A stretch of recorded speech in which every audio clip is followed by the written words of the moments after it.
Studio मठिया मोड़ कंचन इब्राहिमपुर।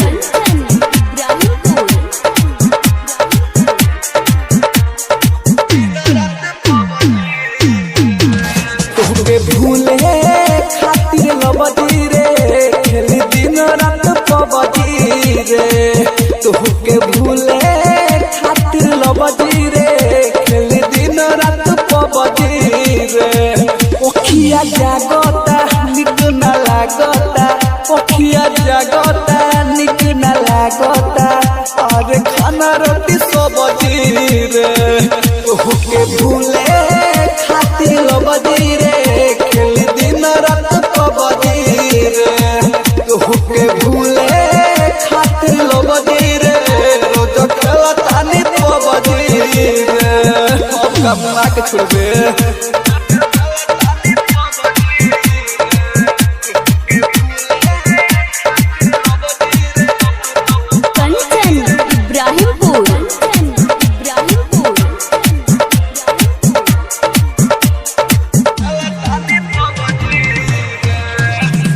भरवा घरवा छोड़ी रही बहरा रे।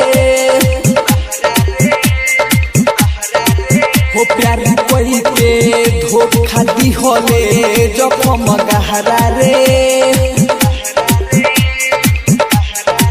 हो दिन भरवा घरवा छोड़ी रही बहरा रे।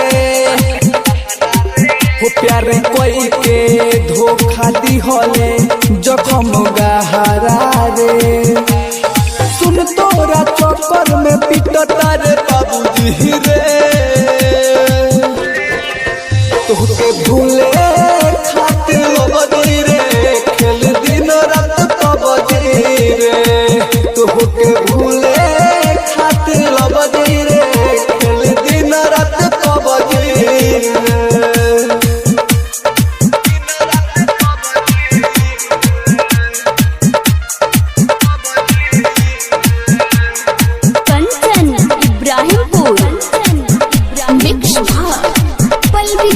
स्टूडियो मठिया मोड़ अर्जेंट बार शुभम फिल्म्स।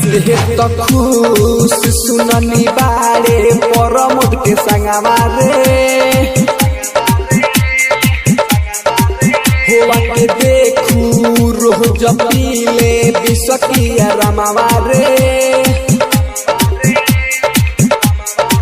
होते तो खुश सुननी बारे परमोद के संगवा रे।